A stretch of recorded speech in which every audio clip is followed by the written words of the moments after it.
Hi everybody, it's Stefan Molyneux from Free Domain Radio. So please buckle yourselves in if you'd be so very kind, and I hope that you will make it through this presentation. This is very, very important stuff to know. This is the world that you're living in, the world that you're going to grow older in, and the world that your children are going to grow up in. This is the end of America. So let's have a look at some basic facts about where we are. And now this pertains mostly to America at the moment.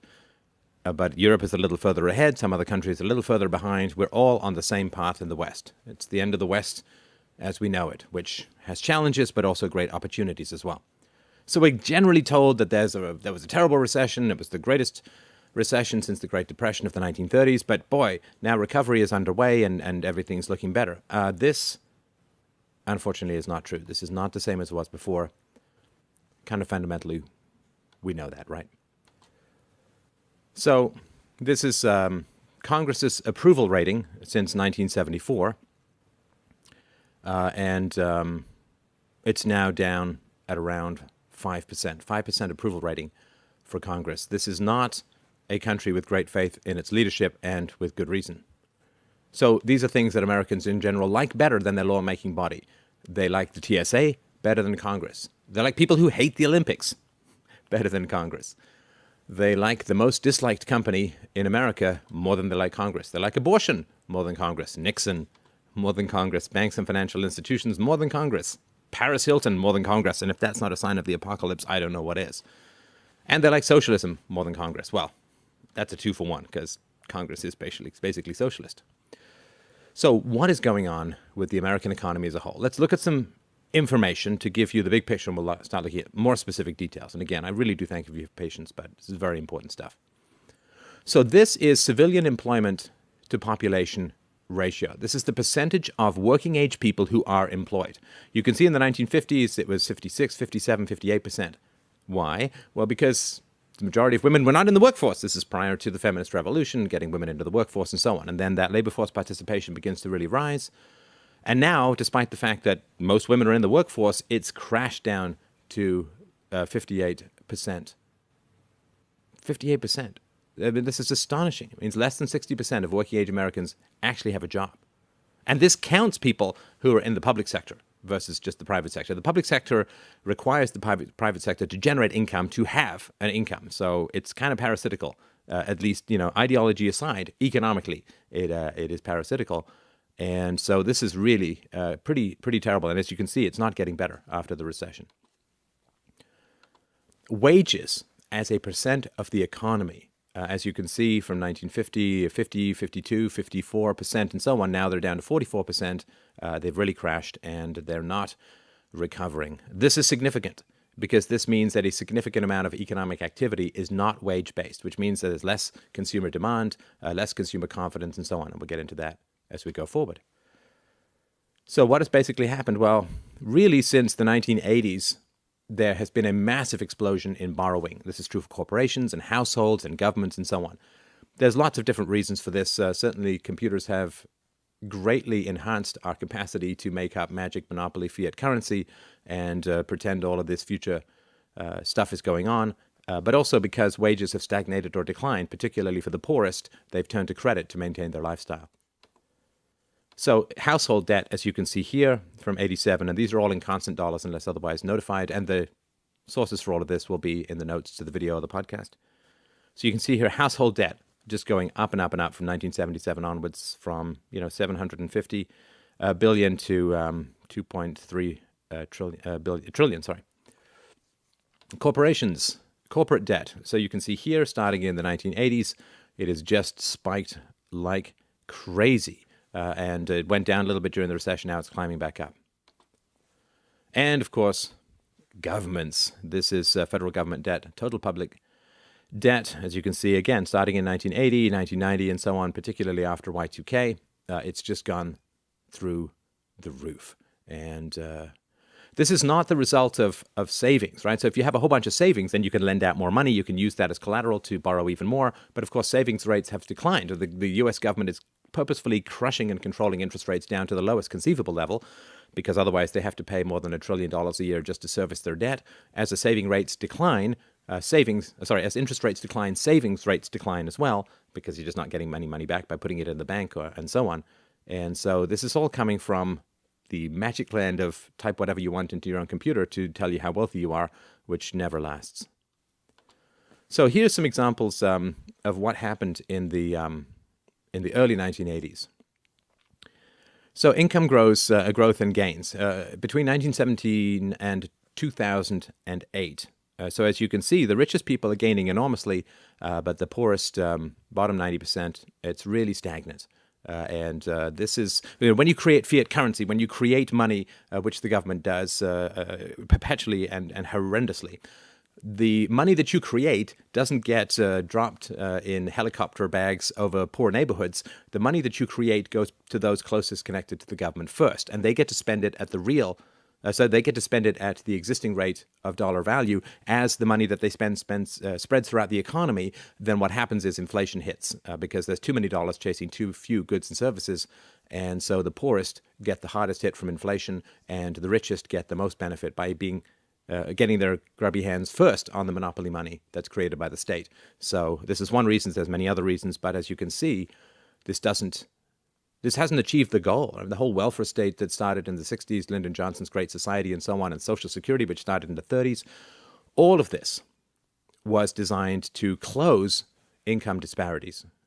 But fundamentally, you have to recognize that whatever the government does is coercive in nature. At a personal level, at a private level, we all understand that violence will get you the opposite of what you want, right? If you stalk some woman, she ain't going to love you. If you kidnap some guy's kids to get a job, you're not going to be a model employee. You're certainly not going to get Employee of the Month. Whatever you use violence to achieve, you will end up achieving the opposite. And we've used the power of the state, the violence of the state, the violence of monopoly counterfeiting powers that the Federal Reserve has.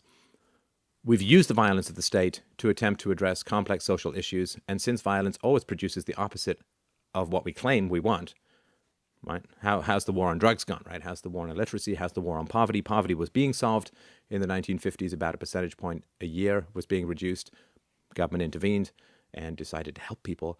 So violence will always achieve the opposite of what we want. That's the fundamental issue that we're facing now is, you plant a demon seed, you raise a flower of fire, as the song goes, and that's really what we've done.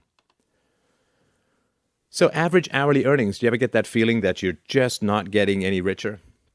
So look at this. This is from 1964 to 2008. 1964, the average hourly income in 2008 dollars was $17.54. In 2008, it was $18.52. So it's really been pretty stagnant for, 45, 46 years. And that's pretty tragic. That is pretty tragic. This, of course, is all propped up by debt. Right? Everything that we're looking up here is propped up by debt. So if this was your income, but you were also now $200,000 in debt with no assets to show for it, right? You were in debt to a loan shark, to some mafia boss, to a casino, to Visa, then you'd say, well, your actually average hourly earnings are way down because these are all propped up by debt. This is really, really important to understand. If you put debt into the equation, this stuff looks ridiculously worse. So remember, in the 1960s, 1970s, all these government programs went in designed to close the income gap, to make a more egalitarian society. And of course, look what's happened. 2011, the richest 5% share of income in the U.S. has increased almost 30% since 1967. The bottom 20% share of income has declined 20% since 1967. So you see, whatever you try to achieve with violence, you will achieve the opposite of. This was supposed to close the gap. Violence was used. It's made it wider. So what's happened, of course, since the 1960s is social programs, so Medicare, Medicaid, and so on, basically transfers. You steal from one section of the population at gunpoint through taxation, or you steal from the unborn through debt, or you steal from the poor through inflation, through printing of money, the creation of money, and you take from one section of the population, you keep a massive overhead for yourself. In welfare programs, it's 60, 70, 80% of the money is kept by the government. So you steal from one person, you keep 60 cents of every dollar, and then you give 40 cents or 30 cents or 20 cents to the poor.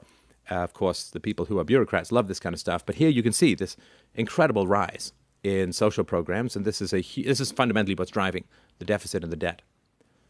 The social programs as a percent of the economy, 1960, 4 or 5%. Now they are 16% of the GDP, are social programs. You understand this is not wealth. This is just wealth transfer. The thief gets wealthier if he lifts your wallet, but he's not exactly adding to the wealth of society as a whole. So social programs now are consuming the most federal tax revenues. It's the single biggest item. So as you can see here, this graph, the blue is the receipts, tax revenues, and they've remained relatively constant since the 1950s. It seems like government has grown a lot, but as a percentage of the economy, they have not. Although the percentage of the economy is really tricky to measure because there's been such an expansion in government and government programs, a lot of which are counted as a measure of the economy, that this graph would look a little bit different if we merely looked at the private sector, which we'll get to. But as you can see, the social programs are just eating everything up. And what's the result of this? Well, this cuts into everything else. Things like infrastructure, roads, bridges, maintenance. The backlog of decrepitude in the public sector is just crippling. So here you can see, you increase your social program spending and everything else turns to crap. Transfer payments, as mentioned, have now risen, and you can see here them rising. Transfer payments are rising, now consume 16% of GDP. Monstrous item. And what does this turn into? Well, so the total welfare spending that the government is lavishing upon the poor is $168 per day for every household in poverty. Right? Now, this is 20% more than the median income for the entire United States. In other words, we are spending more per household, 20% more than they would earn if they were middle-class income earners. You understand, this is completely unsustainable. It traps the poor into a near-permanent underclass, and social mobility has vastly declined since the introduction of the welfare state.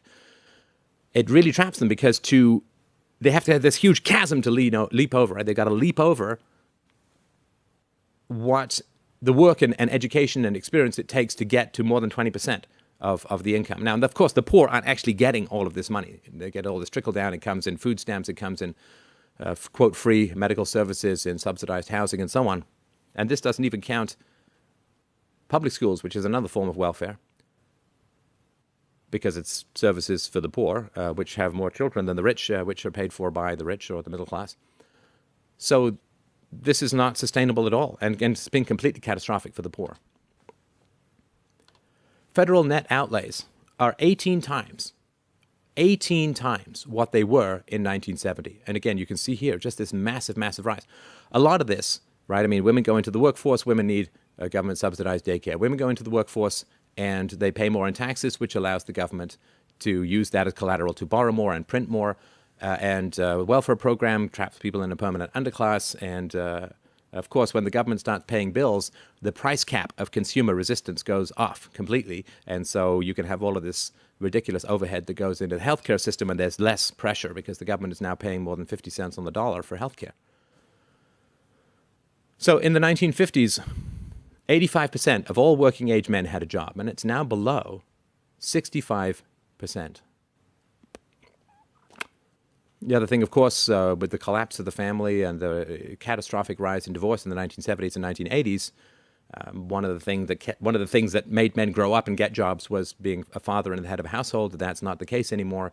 And so since the government has stepped in to take the place of fathers and providers, male ambition has been blunted somewhat. And this is just one of 6 million different reasons, but this is off the top of my head. So in the 1950s, 85% of all working age men had a job. This is now below 65%, and as you can see, it dropped enormously in the last recession, and it's not really climbing back up. And this is with the public sector, the massive growth in the public sector swallowing up all of these people. Again, if you only look at the private sector, and if you excluded the areas of the private sector which service the public sector, these numbers would look enormously different. So this is employment population ratio again. As you can see, it rises up, it goes down, and it's now pretty low. So that's just some graphs, hopefully to get your attention. Let's look at some facts. So we're told that we're in a recovery because the numbers, of course, are being manipulated. This is, standard statism 101 is just lie and manipulate the numbers. So they reclassify unemployed people as no longer unemployed, right? So if you give up trying to get a job and you just leave the workplace, you're no longer counted as unemployed because you have to be actively looking for work. I guess if you die, you're no longer sick, but it sure as hell doesn't mean that you're healthy. There's a failure to distinguish between the public and the private sector. So if the public sector goes on a hiring binge, then this is counted as a reduction in unemployment, even though it adds to the deficit, adds to the debt, and removes people from the workforce who might otherwise be actually producing things of value in the private sector. So if you think that the public sector is the same as the private sector, then basically, well, I won't give you the metaphor, but it's not a good way to look at it. And of course, if you ignore debt, then the numbers look a whole lot better than they actually are. So let's have a look at some of the ways in which the unemployed are reclassified. So according to the U.S. Department of Labor, 163,000 new jobs were created in July 2012. Just pick a month. The reality is that the U.S. lost over 1.2 million jobs that month. Now, in the 5 months since June, 847,000 jobs were created, but 73% of those jobs were government jobs. And remember, there are 150,000 people in the U.S. entering the workforce in any given month. They're just graduating and whatever it is, turning that age. And so if you take that out of the equation, the government jobs, right? I mean, the government was working fine. It's not like they need all these new people. Lord knows they have enough people already. So if you don't count the government jobs, there's been a 500,000 deficit of jobs. So since January 2009, the labor force in the United States has increased by 827,000, but those not in the labor force has increased by 8.2 million, understand? People who are of working age, who used to be in the labor force, who are no longer in the labor force. They've gone gone, they've vanished. 8.2 million. If you were to put those numbers back in, well, so Barack Obama's been president for, I guess, a little over four years now. The number of Americans not in the workforce has increased by nearly 8.5 million. They've just vanished. And they're no longer counted as unemployed. But they were employed, and they're still of legal age to work, or age to work. And so the jobs gap is not closing. It's all smoke and mirrors. The U.S. lost 9 million private sector jobs during the Great Recession. Since job growth has resumed, 5 million private sector jobs have been created. Now, some of those, of course, are there to service the increase in the public sector.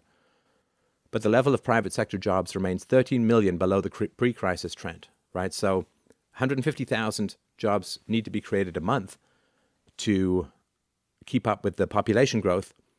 And so since the recession began, 30 million jobs have been lost, let alone the ones that needed to be created just to keep pace with population growth. So here's how it looks, right? So this is a graph which has the trend going on in sort of private sector payrolls, and you can see here in the black line that it's really gone down. And of course, it's starting to go back up.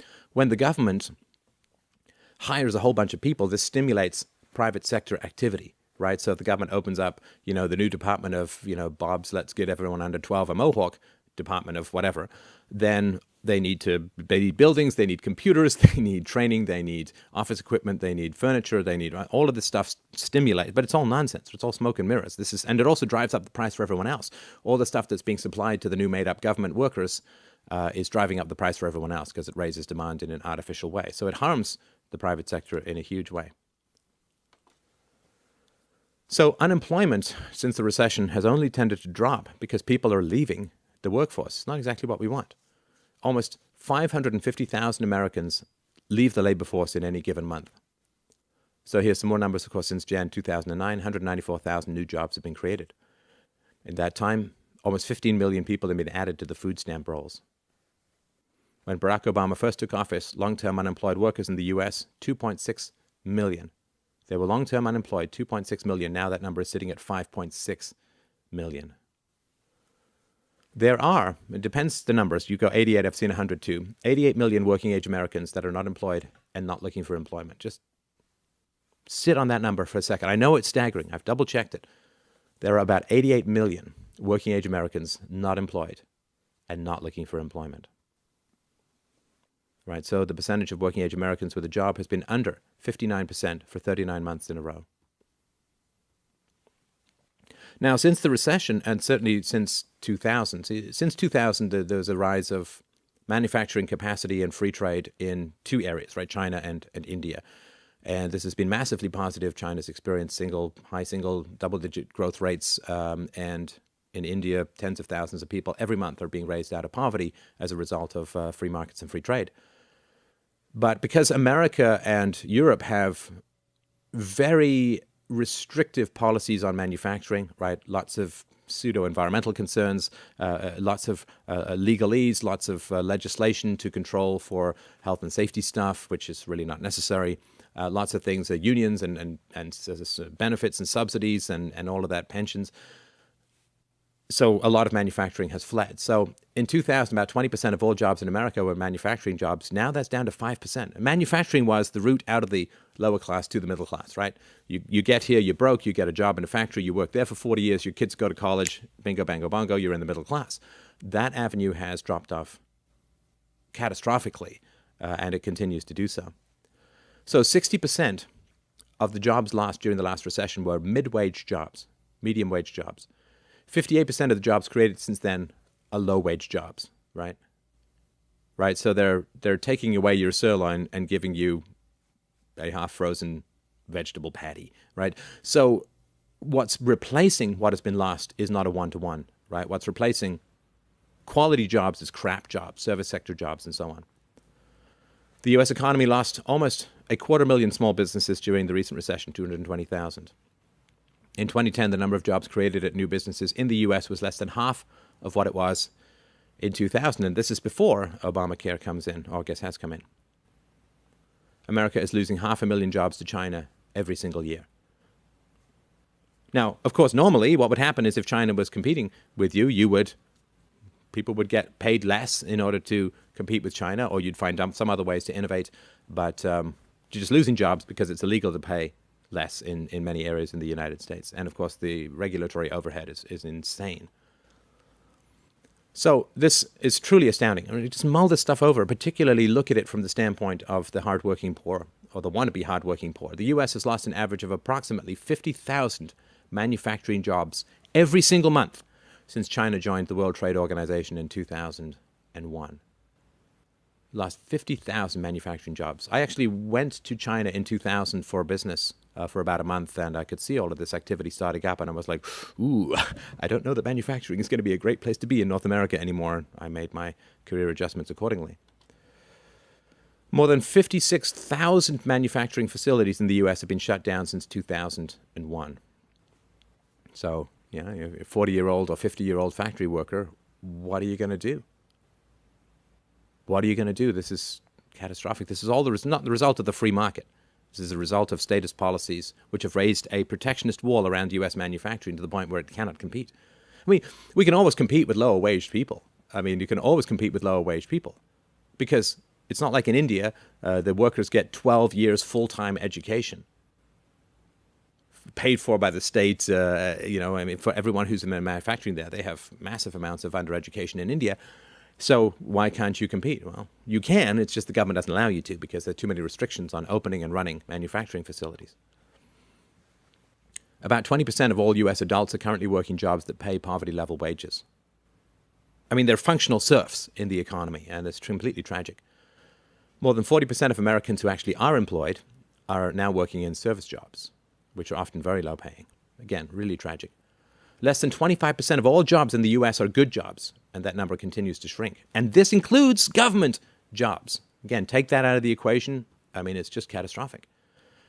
More than half of all small business owners in America, quote, say they would not start a business today, given what they know now and in the current environment.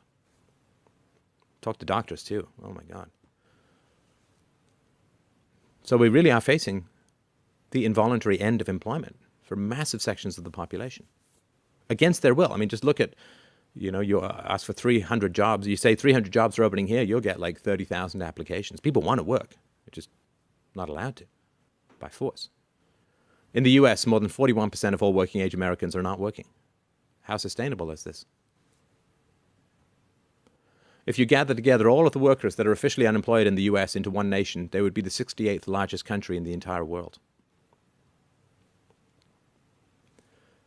So the public sector has grown enormously, and the public sector, I mean, let's just take the classic state model. I'm not a statist, but let's take the classic state model that a certain amount of the public sector is necessary for the economy to function. Let's say that roads need to be done by the state and other kind of things, infrastructure and so on.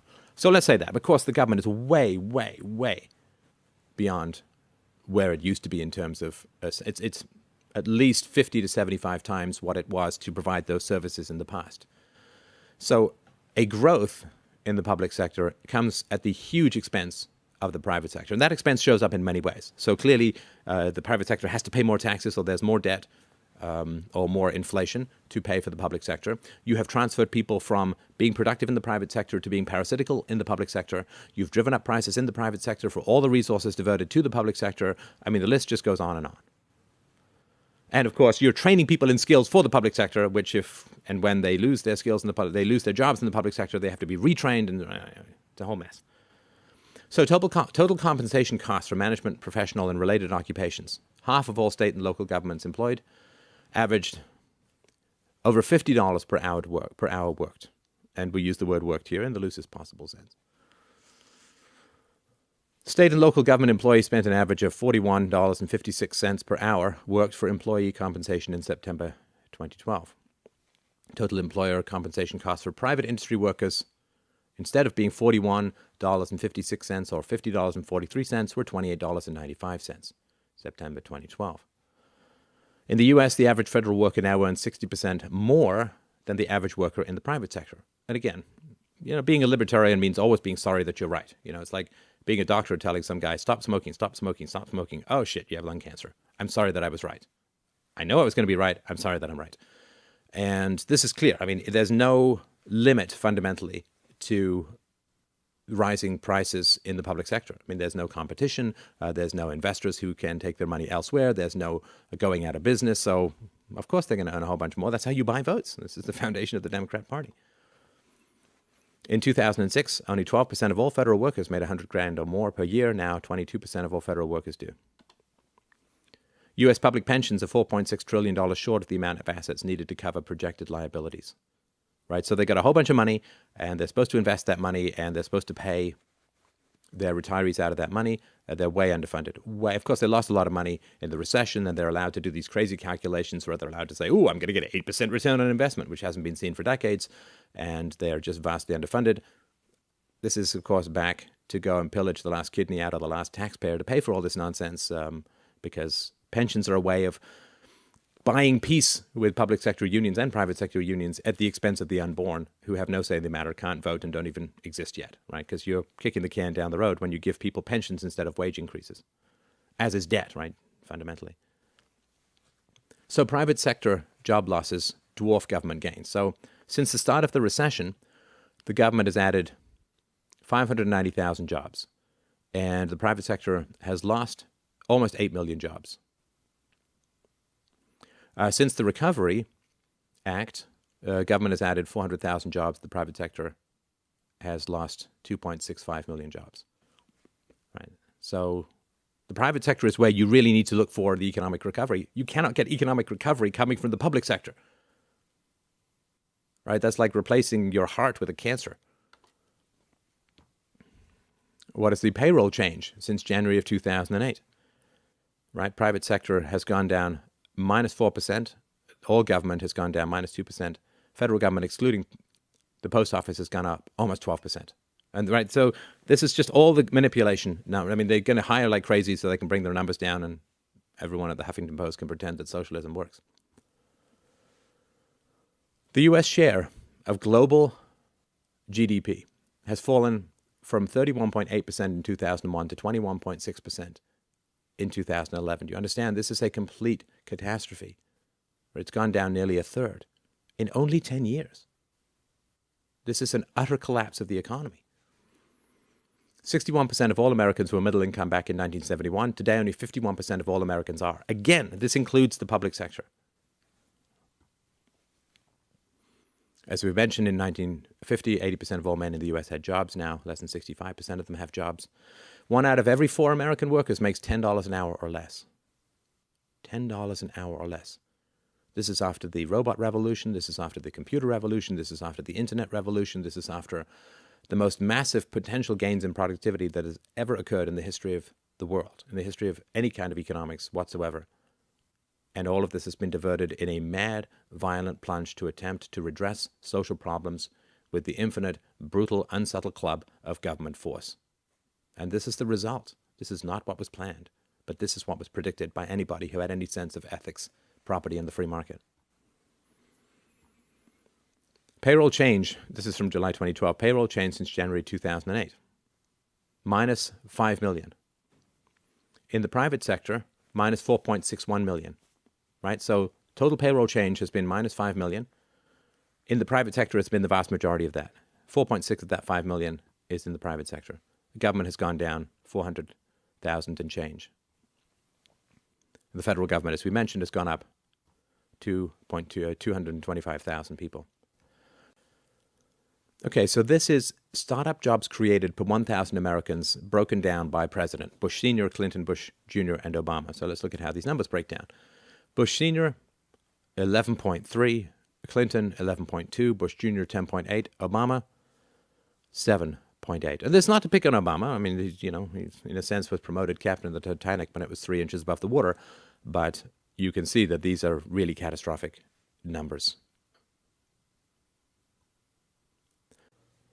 77% of Americans are living paycheck to paycheck at least some of the time.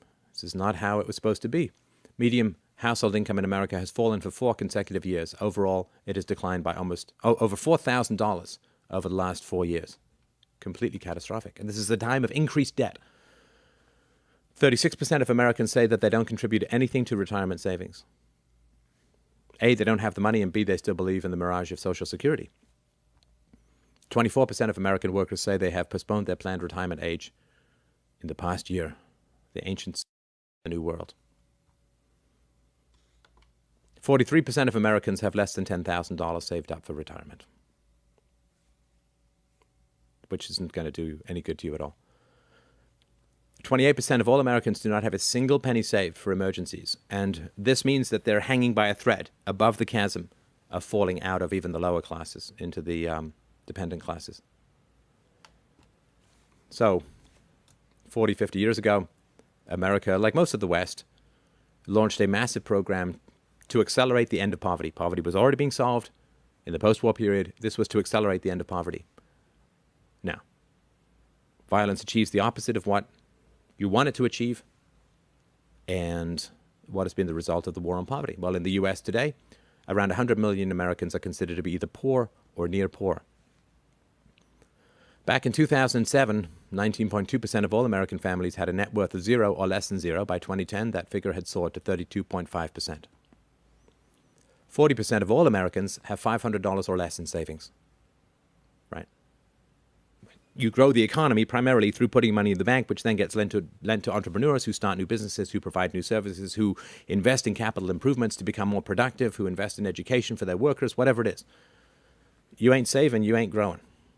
And you ain't saving. About 10 million households in the U.S. don't even have a single bank account. Kind of off the grid, and not because they're super wealthy. The U.S. has a higher percentage of workers doing low-wage work than any other major industrialized nation. In 2010, 2.6 million more Americans fell into poverty.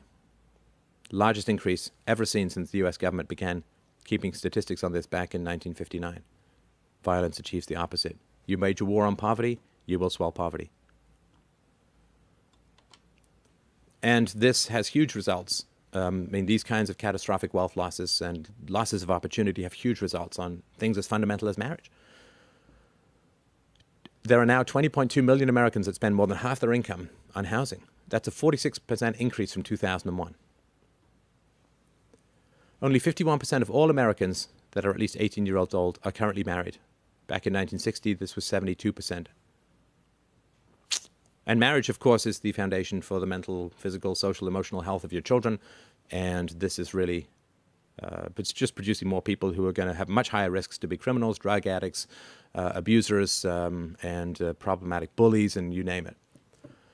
In 1984, the median net worth of households led by someone 65 or older was 10 times larger than the median net worth of households led by someone 35 or younger, right? So the gap between those who'd accumulated resources over the course of their life and those who were kind of just starting out or in the process of starting out was about tenfold. Now the median net worth of households led by someone 65 or older is 47 times larger than the median net worth of households led by someone 35 or younger, right? And this is why I say Social Security is a complete boondoggle, because there's no money saved for it. It's basically just a dusty bunch of IOUs that have to be taken out of the kidneys of the young. So people who are much poorer relative to the baby boomer retiree population, which is the wealthiest population the world has ever seen, the young are being taxed who have much less money to pay for the retirements of the old who have way more money as a group. I mean, this is a completely regressive tax. So debt, we had a look at this earlier. Let's break this down a little bit more. Total consumer debt in the US has risen by 1,700% since 1971. In 1983, the bottom 95% of all income earners had 62 cents of debt for every dollar that they earned. Right? You want something, you pay for it. Credit is the devil's handshake. At least that's how it was when I was growing up. So in 1983, bottom 95% of all income earners had 62 cents of debt for every dollar that they earned. By 2007, that figure had soared to $1.48 of debt for every dollar that you earn. 1/3 of all Americans are currently not paying their bills on time. 43% of all American families spend more than they earn each year. This is just household debt, not corporate debt, not government debt. After adjusting for inflation, U.S. college students are borrowing about twice as much money as they did a decade ago. Right? College debt outstanding is at around $1 trillion. Again, people are... It's not that they have a failure to launch, it's that there's no place for them to land when they get out of college. It's 85%, as we'll see, of college students who move back in with their parents.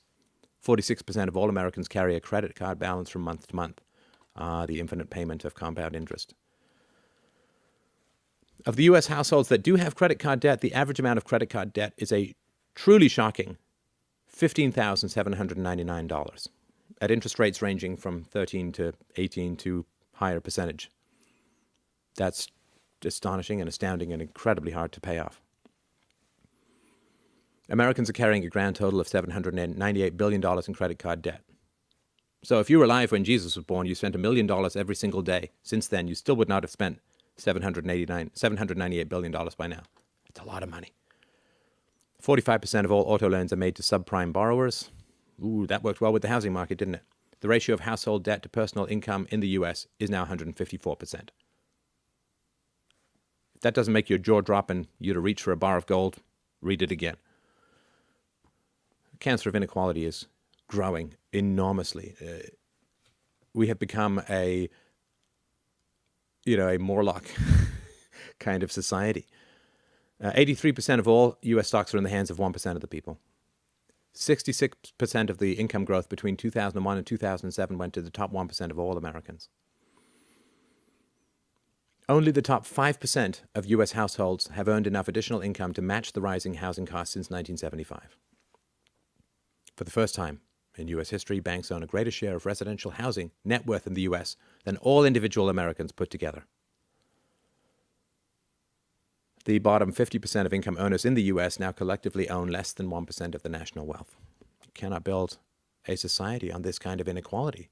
It will fall over, and it will fall on the poor, as it always does. And this is, people who focus on the free market, really the only people who care about the poor. Not in appeasing the poor, not in giving the poor stuff, not in drugging the poor with free stuff, but in actually creating conditions wherein the poor can help themselves. Stop giving them fish, give them the lake and the capacity to fish. They'll be fine.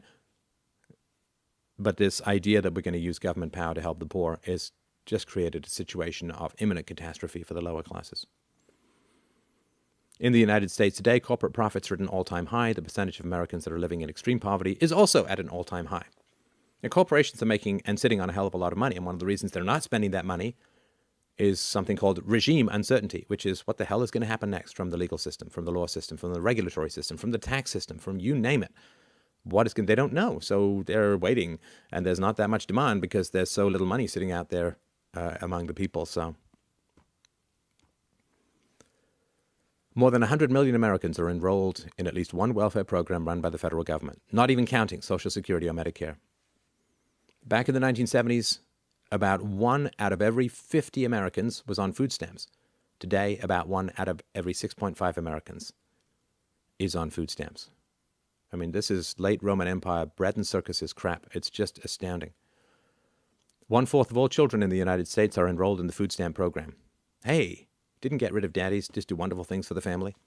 21% of all children in the U.S. are living below the poverty line in 2010, the highest rate in 20 years. This is after a 40-year war on poverty. Median household income for families with children dropped by $6,300 between 2001 and 2011. And this counts public sector workers who've had massive increases. Half of all American children will be on food stamps at least once before they turn 18. The number of Americans living in poverty has increased by about 6 million over the past 4 years. About, as we mentioned, 1 out of every 4 workers in the U.S. brings home wages that are at or below the federal poverty level. Almost 60% of all children in the U.S. are living in homes that are either considered to be low income or impoverished. The number of children living in poverty in the state of California, for instance, has increased by 30% since 2007. In the city of Detroit today, this smoking crater center of experiments in central planning and endless socialist tinkering, in the city of Detroit today, more than 50% of all children are living in poverty, and close to 50% of all adults are functionally illiterate. They can still vote, you see, but they're functionally illiterate, which is why you have to give them phones, I guess. 49% of all Americans live in a home where at least one person receives financial assistance from the federal government. This is why you can't cut these programs. The programs will be cut. Mathematics will do a fine job of cutting the programs, but you can't cut them politically unless you actually have a bald-faced, reality-based conversation with the American voter. But unfortunately, the American voter has been trained by the government to believe in the government for 12 years, so you would first have to dismantle the propaganda, and that takes a huge amount of work, certainly longer than your average election cycle. But unless you are willing to have an absolutely frank discussion with the neediness, dependence, and ignorance of the American voter, it's not going to change. And what politician's going to want to do that? Right, so in 1983, it was less than 30% of Americans lived in a home with one person receiving financial assistance. Now it's almost 50%. Number of Americans living in poverty rose to a new all-time record of almost 50 million. During 2011, 53% of all Americans with a bachelor's degree under the age of 25 were either unemployed or underemployed. And again, this counts those who got jobs in the public sector. 85% of all college seniors plan on moving back in with their parents after graduation. Yay. Life never starts. Now, the real inflation rates have been estimated at 10% per year. So not only is there a lot less money, but the money is worth a lot less in and of itself. So if you have a 10% inflation rate per year, the value of your money gets cut in half in only 7 years. This is catastrophic. So on average, you could buy about 10 gallons of gas for an hour of work back in the mid-90s. Now, the average hour of work will get you less than 6 gallons of gas. To get the same purchasing power that you got out of $20 back in 1970, you would have to have more than $116 today. Do you see how much the value of money has gone down because of all of this printing and all of this debt? And this money, all of this debt and all of this printing accumulates value in the upper classes at the expense of the lower classes and the unborn, the two most vulnerable sectors of society.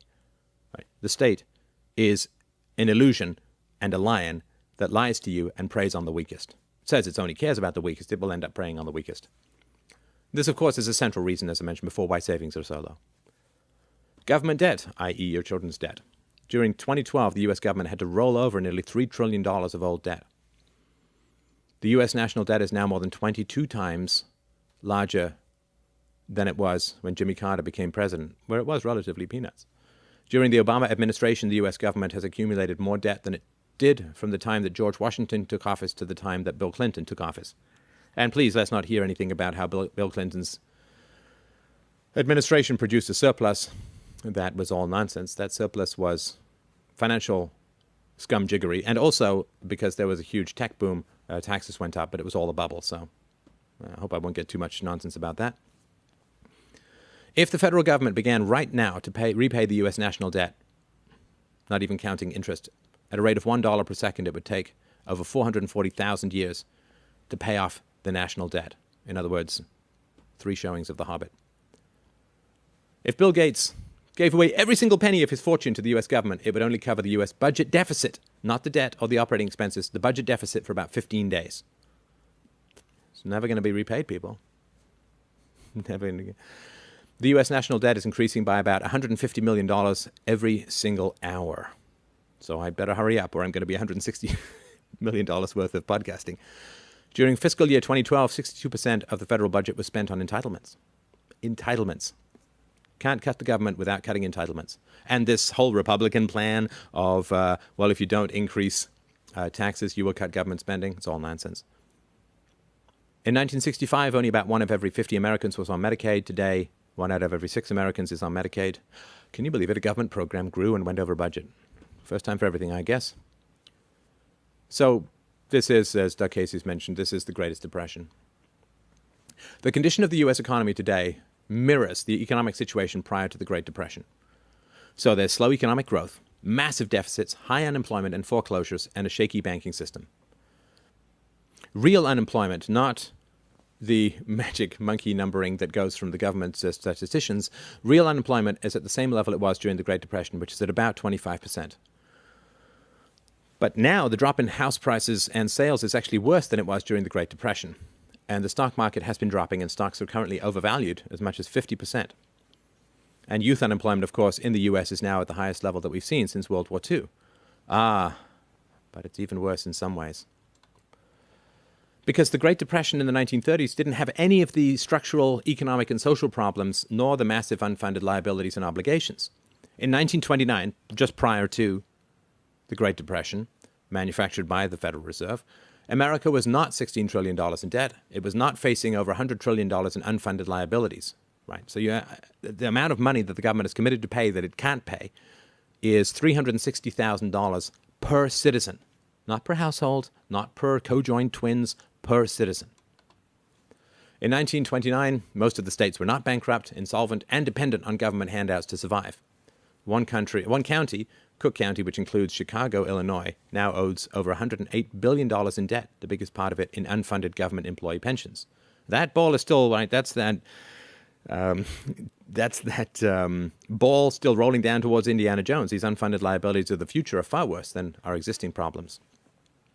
In 1929, there were not 21 million government employees with bloated salaries, obscene pensions, and free health care for life. Right? As I mentioned before, 1 out of 5 federal employees earn over $100,000. In 1929, there was no such thing as Social Security or Medicare or Medicaid. The federal government did not have these obligations written into law that threatened to consume the entire federal budget within a few years. So not only are we in the same place as right before the Great Depression of the 1930s, but we're in a far worse place because of all of the unfunded liabilities and social programs. So while Barack Obama has been president, the U.S. government has spent about $11 for every $7 of revenue that it has actually brought in. Over the past 4 years, welfare spending has increased by 32%. In inflation-adjusted dollars, in real dollars, spending on welfare programs has risen by almost 400% over the past 30 years. How's poverty doing? Well, it's increasing. It's one of these weird things. I remember a long time ago I had a conversation with a friend of mine. They said, there are far fewer agricultural subsidies in country X rather than here. And he's like, well, here, of course, because of the agricultural subsidies, our food is cheaper, because that's what seems to make sense. Well, we're spending more money on the poor, therefore we should be solving the problem of poverty. I mean, it's how it works when I go to buy bananas. If I spend more money on bananas, I get more bananas. But that's the free market. In the government, everything is reversed. When you have put violence into the mix, coercion, monopoly, powers, everything you spend produces the opposite effect. It's a weird, backwards, upside-down universe, right? The moment you start punching your friends, they ain't so friendly, right? The moment you lock someone in the basement, they kind of want to get out. Whatever you do using violence produces the opposite. And so this has been predicted for many years by people far smarter than I. And so as you increase government spending on poverty, you will expect a concomitant increase in the amount of poverty. When you spend government money fighting drugs, you will expect an increase in the amount of drugs being bought and sold. When you spend government money to reduce the price of healthcare, you will expect the price of healthcare to rise. Violence produces the opposite. If the federal government used GAAP accounting standards like publicly traded corporations are forced to do by the government, right? Remember, the government is all about setting up rules that exclude you. The real federal budget deficit for 2011 would have been $5 trillion instead of $1.3 trillion. Right? So don't believe anything that they're telling you. Don't believe anything that they're telling you. It is far worse. But of course, those who are in the upper classes, in the media classes, in the political classes, they need you to pretend that there's a recovery, that the green shoots are not the fingers of zombies coming up to strangle you, right? They need you to believe this stuff so that you won't panic, to prop up the stock prices, to keep them going for another year or two in office, right? They're just, This is the captain of the Titanic telling everyone at a 30-degree angle, everything's fine, don't worry about it. It's because he wants to get to the lifeboat. I don't believe anything that they're telling you. The United States already has more government debt per capita than Greece, Portugal, Italy, Ireland, or Spain, right? The pigs of Europe. The US government is responsible for more than 1/3 of all the government debt in the entire world, what, with 5% of the population? The amount of US government debt held by foreigners is about 5 times larger than it was a decade ago, and they're only holding on to that debt. They're only holding on to these bonds because if the moment they start selling it, they'll have to record the resulting loss in value in their books, and they'll go into heavy deficits or even worse deficits.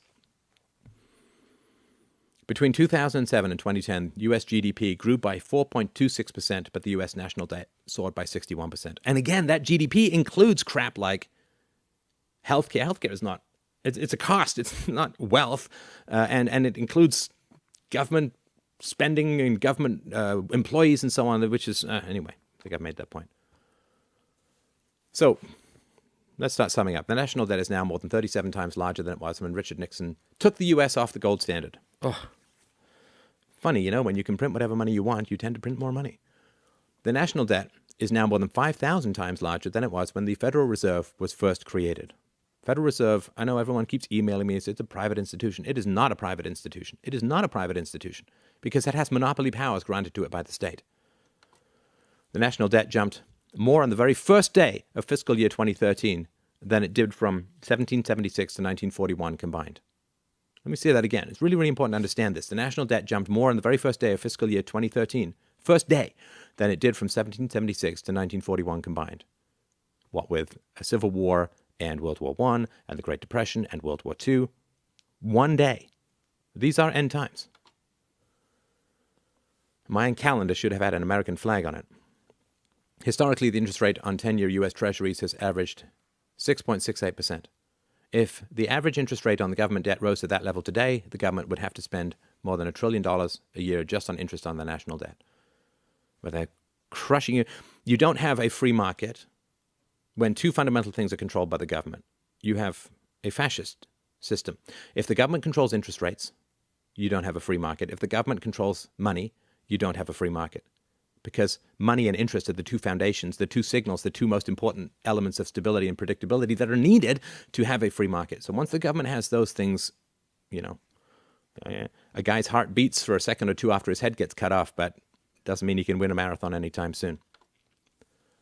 Boston University economist Lawrence Kotlikoff is warning that the U.S. government is facing a gigantic tsunami of unfunded liabilities in the coming years. That we are counting on our children and our grandchildren to pay. No, they won't be able to because they can't get jobs. They're living with their parents and they have $1 trillion of student debt to pay off. Kotlikoff speaks of a fiscal gap, which he defines as the present value difference between projected future spending and revenue. His calculations have led him to the conclusion that the federal government is facing a fiscal gap. Drum roll, please, drum roll of death, of $222 trillion in the years ahead. The U.S. tax code is now more than 3.8 million words long. William Shakespeare's works are about 900,000 words long. The value of the U.S. dollar has declined by more than 96% since the Federal Reserve was first created. The money, of course, the difference goes into the pockets of the wealthy. Corporate profits as a percentage of GDP are at an all-time high. Wages as a percentage of GDP are near an all-time low. Of course, with government debt, with government manipulation of interest rates, with government printing of fiat currency, you get this whole tumor-esque government-facing financial sector, which is completely catastrophic for the economy as a whole, right? So you can just go screw around with the financial sector to get profits in the short run rather than investing in labor, capital, and so on. So the fact that corporate profits are going up and wages are going down is entirely the result of this fascistic control of the economy. You see this all the time when fascism takes over. Wealthiest 1% of all Americans own more wealth than the bottom 95% combined. This is aristocracy and serfdom, right back to the Middle Ages, but with an iPad. The wealthiest 400 families in the U.S. have about as much wealth as the bottom 50% of all Americans combined. The 6 heirs of Walmart founder Sam Walton have a net worth that is roughly equal to the bottom 30% of all Americans combined. So how are the American people doing? Well, you know, despite the gossamer delusion rainbow webs that the media is consistently trying to spin over your rational eyeballs, people are seeing through the smoke and mirrors, which is why I say we know all this. We know all this deep down. And I did a video years ago called There Will Be No Economic Recovery. And again, being a libertarian, being an anarchist means always hating to be right, but knowing that you're going to be right. More people now feel that the US is in a recession than they did in October of 2008. Almost 70% of Americans think we are in a serious or moderate recession, while 13% still believe it's a mild one. But they all have government jobs, I'm sure. 71% of all small business owners believe that the US economy is still in a recession. Almost half of Americans believe that another Great Depression is likely within the next 12 months. And the government, I mean, a lot of the economic, quote, growth that we see is just being propped up by wild and massive government self-financing through the Fed, buying up a whole bunch of treasuries, and I mean, it's crazy. The government threw trillions at the giant banks, including foreign banks. The big banks used a lot of that money to speculate in commodities, including food and other items, which is now driving up the price of consumer necessities. Right, so the government gives all this money to the banks then use that money to speculate. They're certainly not going to lend it out to businesses who don't want to grow because of regime uncertainty. The banks will end up speculating in commodities, just driving up those prices, and so you pay for the money, or your children pay for it, it goes to the banks, and then you also pay for the increased prices in whatever you buy because the banks are using your tax money to speculate in the market. But there are some indications that we are hitting bottom. And that's good, right? This is such a terrible addiction to state power and coercion and lies and propaganda, manipulation and fantasy. But eventually all addicts, if they don't die, which is not going to happen, they hit bottom, right? They wake up with a hooker's panties next to the body of a wolf in a ditch in Vegas, and they're like, whoa, maybe I should cut back on the blow. So only 23% of all Americans believe that the government is a solution to the problem. And again, most of those have government jobs, I'm sure. 64% of all Americans believe that the government is the problem. So we're in the beginning stages of actually admitting that there is a problem and having some sense of what the problem is. Fantastic. Congress, as we mentioned, has a 5% approval rating, so that's good. So I know this has been a hopefully not too tough presentation to watch, but this is all very, very important to know, to understand, and to accept, and to appreciate. These are the realities. You need to take care. You need to take care to know what the truth is about the world that you're living in. You need to take care to protect yourself from what is coming as best you can. Get some gold, get some food, get friendly with your neighbors, build up a community. I think one of the major reasons that the government wants to drive gun control is because they know that there's going to be a lot of problems when the money runs out, and the money is going to run out. There is no way about it. There is no way to stop it politically. It is too close, too big, and the population is still too fantastical and unreal in their thinking to be able to reason with. So this is going to have to be one of those times where it is a hard bounce to a more real and more virtuous place. So thank you so much for watching and listening. If you would like to check out more of this show, I am the winner of the 2012 Liberty Inspiration Award ahead of Ron Paul, Tom Woods, and Antonio Bieler. So thank you, everyone who wrote in for that. Freedom Main Radio is my show and my listeners' show, the largest, most popular philosophy show on the web. Almost 50 million downloads, I guess. With you watching this, that's 50 million and one. freedomainradio.com if you would like to check it out. Lots of free books, free materials. It's a donation-based thing, so if you consume, it would be really helpful if you could help pay for some of the resources that the show requires. Mostly it's bowling ball polish for my forehead, but there are a few other costs as well. Of course, thank you so much for watching and listening. You can go to fdrurl.com/NUS if you would like to get the sources for this presentation, and I look forward to talking to you again soon. Thank you so much for your time and attention.